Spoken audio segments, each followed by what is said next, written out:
Now, want to take you back to yesterday on Capitol Hill, specifically a hearing in which Senator Jeff Sessions was questioning the official responsible for vetting refugees about what that agency looks for among the refugees from the Middle East attempting to resettle in our country. Take a look.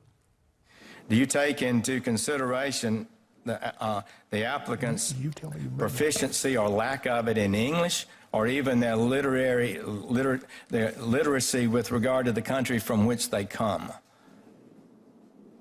Our decisions to bring in refugees are based on their vulnerabilities.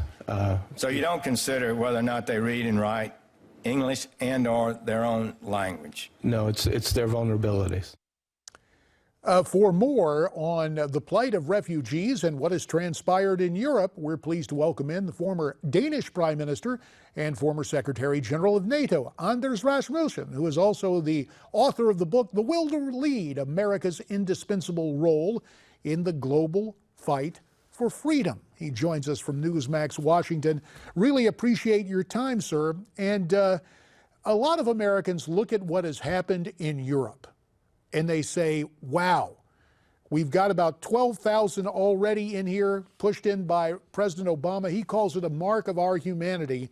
And you may not want to comment specifically on American policy, but in Denmark, what has been the policy, and how are officials in Denmark handling the so-called refugee crisis?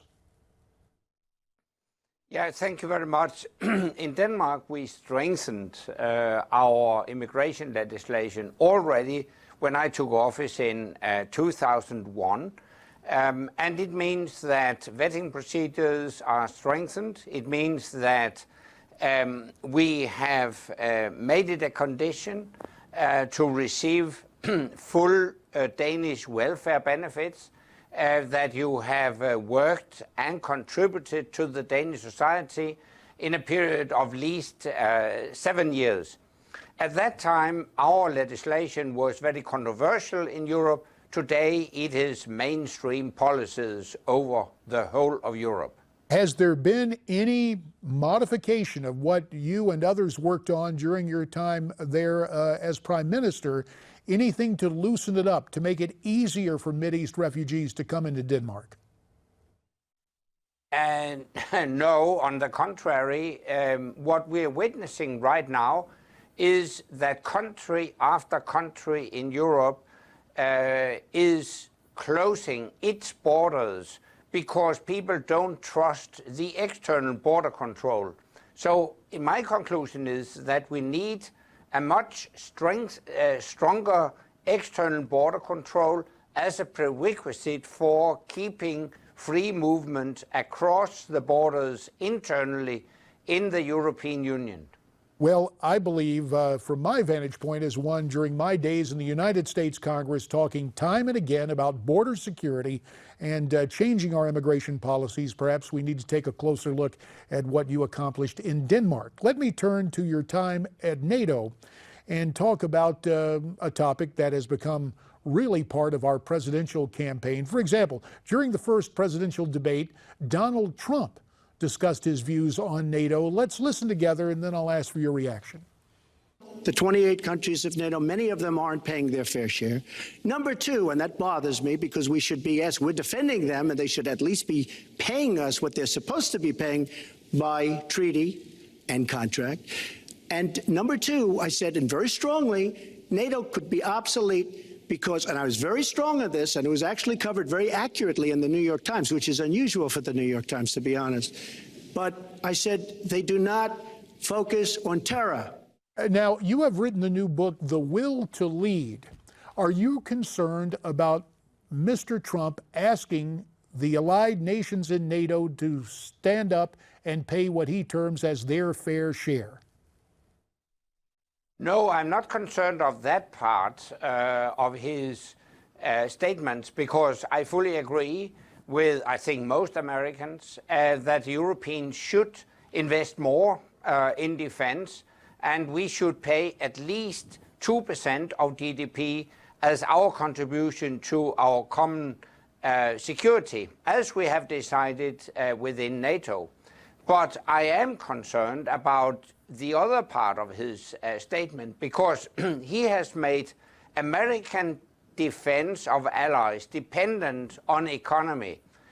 And that has raised doubt about collective defense. And I'm concerned that President Putin might test the resolve of NATO. So and that's something this we is the can read reason- more about in your new book, The Will to Lead, America's Indispensable Role for the Global Fight for Freedom. Anders Rasmussen, today from Newsmax Washington. Sir, we have very much appreciated our time with you. Now, world leaders showed up in Israel today to pay tribute to former Prime Minister and Israeli President Shimon Peres. He was known as one of Israel's founding fathers and one of his nation's most distinguished public servants. Israeli Prime Minister Benjamin Netanyahu eulogized Peres. Let's take a listen to some of his remarks. Shimon lived a life of purpose. He soared to incredible heights.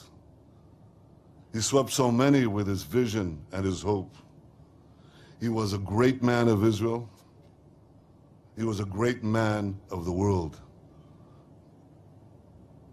Israel grieves for him. The world grieves for him. But we find hope in his legacy, as does the world. Let's continue the conversation, because at this funeral, as I understand it, the president of the Palestinian state, Mr. Abbas, was in attendance. Our the spokesperson for Akenu, Josh Nass, joins us via Skype. And Josh, I'm just interested in your opinion of the memorial service for Peres. Will this be a point where there can truly be peace? The attendance of the Palestinian president, Mr. Abbas, what does that signal in your mind? First of all, JD, thank you for having me on. And look, I don't